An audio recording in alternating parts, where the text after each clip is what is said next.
Rob, finally, the T20 series, the Proteas against the Black Caps, 1-1. I don't know how much we can read into that. We know T20 is that kind of a game, but I guess looking at the bigger picture with the T20 World Cup next year. But yeah, all-important one-day series against New Zealand starting on Wednesday. What can they take out of these performances, individual performances, I suppose, as well?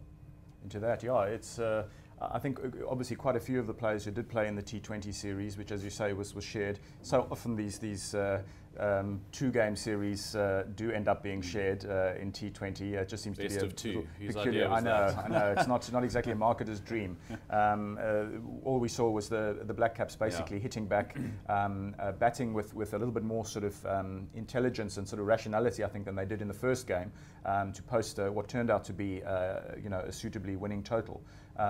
That said, I think we learned quite a lot from a South African point of view. It was useful in the sense of I actually believe that our T20 side is coming together quite nicely. And I say that even after they lost this one.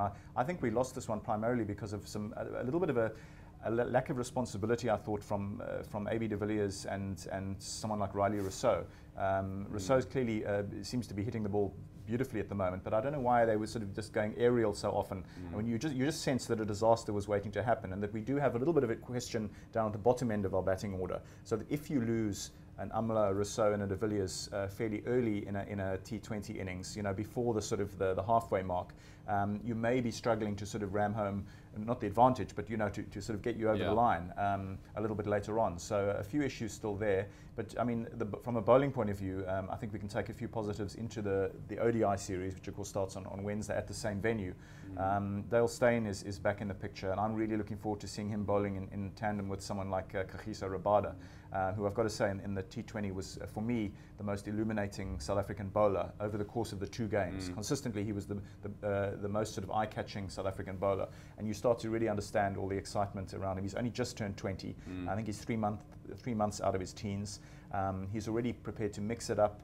He looks as though he's got a real sort of level head on his shoulders. Cool, calm character.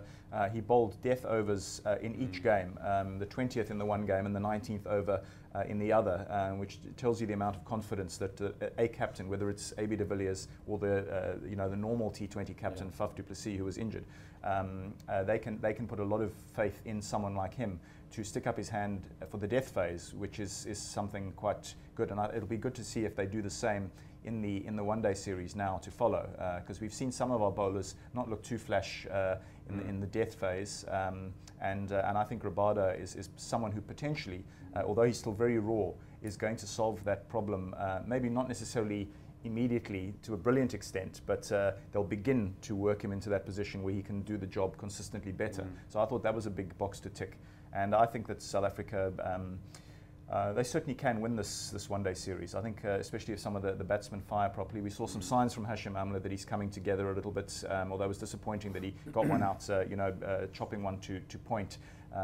Slightly sort of soft dismissal, but in the first game he looked as though he was getting into that sort of run compiling mindset again, which I think bodes quite well for the one-day series. So I think we can look forward to the 3 games. The weather up north has looked pretty promising, and I think we should get plenty of uninterrupted cricket over the next week and a half. And the spin bowling department, Rob, that was also encouraging. I mean, Arapangiso really added, a different option. Yeah, he took a little bit more tap in the Sunday game, but it didn't seem to bother him too much. And look, it does happen to spinners. Sometimes you bowl a perfectly good delivery, which gets thumped into the crowd for 6, and there's not an awful lot you can do about it. But I thought generally he showed good composure. If you look at his track record, he doesn't sort of get major hauls, but he's consistently pretty good for economy. So he's someone who we can certainly sort of keep a close look on. Eddie Lee came into the side and bowled some very good deliveries and a few bad ones. But again, a very inexperienced guy coming out of franchise cricket, where he's been identified as a future prospect. I think eventually he may be the replacement for someone like Imran Tahir, but I also think Tahir will come back into the mix. Celebrations. Yeah, he's obviously trying to sort of cut himself from the same cloth. But I think that he's the sort of guy who down the line, when Imran Tahir finally calls it quits, as he's in his mid-30s, someone like Eddie Lee is still going to be on the radar, which is obviously quite pleasing.